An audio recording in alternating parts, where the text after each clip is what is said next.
Hi, this is Avni Sood, and in today's video we'll be learning how to solve a clock.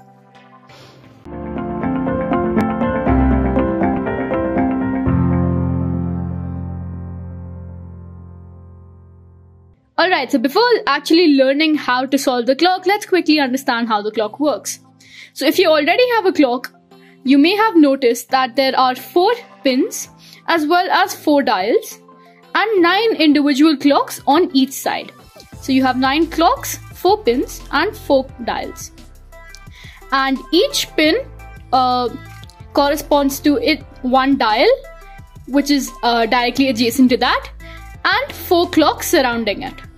So if I were to push this pin up and turn this dial, the 4 clocks surrounding would move. Something like that. And this works in a combination as well. So for example, if I were to put 2 pins up, the clock surrounding this pin as well as the clock surrounding this pin, so these 6 clocks would move. That looks something like this. But you can move the clocks this way as well without pushing the pins up, but that isn't super helpful, and we will mostly be dealing with cases where our pins are up. Alright, now that we know the basics, let's actually learn how to solve the clock. So there are essentially 3 steps to actually solving. There is cross number 1 or cross on one side, which comprises of these 5 clocks. Cross number 2, which is done by flipping the clock over and doing the same on the other side with these 5 clocks. And lastly, the corners, which are these 4.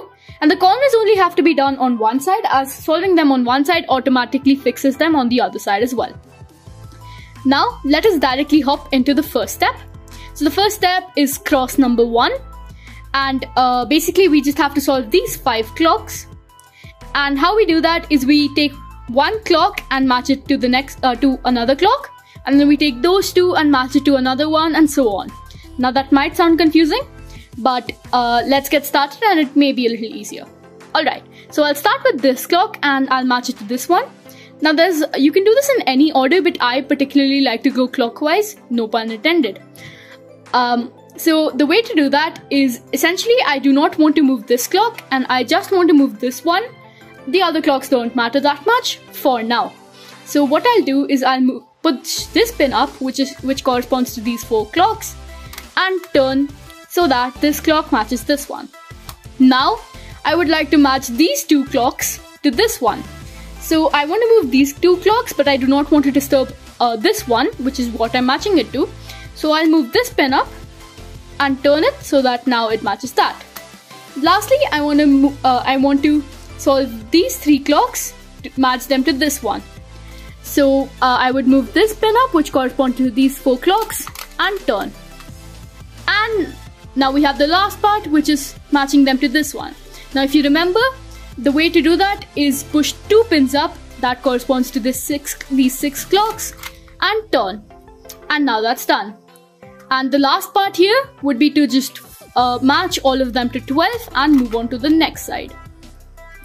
So for the next side as well, you do the same steps. Essentially all the steps are the same. So I'll start with this one and I'll match it to this one. Turn it like that.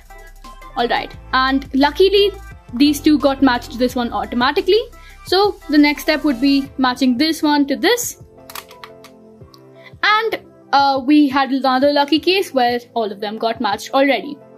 Now we encounter our last step, which is solving the corners. The last step is very, very simple. So essentially we just have to do the same, we apply the same principles and solve each one of these corners individually. Except for one small change, which I'll show you now. So for what I like to start off is with this one. So now essentially what we have to do is take the whole cross and align it to that one clock. And the way to do that is you push all of these pins up. So except for the one corresponding to that particular one, push all of the other ones up. So it moves all of these clocks except for that one. And you turn until the cross matches that clock. Then you move on to the next one. So you push that pin down, all the others up, so everything except for that moves, and you turn. Alright, next is this one. So you do the same thing. And lastly this. So I do the same thing again. And now that our corners are done and our edges are also done, we can simply align it to 12. And if you check on the other side, it automatically gets solved because we had already solved the cross. And that is basically how to solve a clock. So that was basically it for this video. I really hope you enjoyed the tutorial and were able to learn from it. For more videos like this, like, share and subscribe to CubeLeather's YouTube channel. Thank you and happy cubing!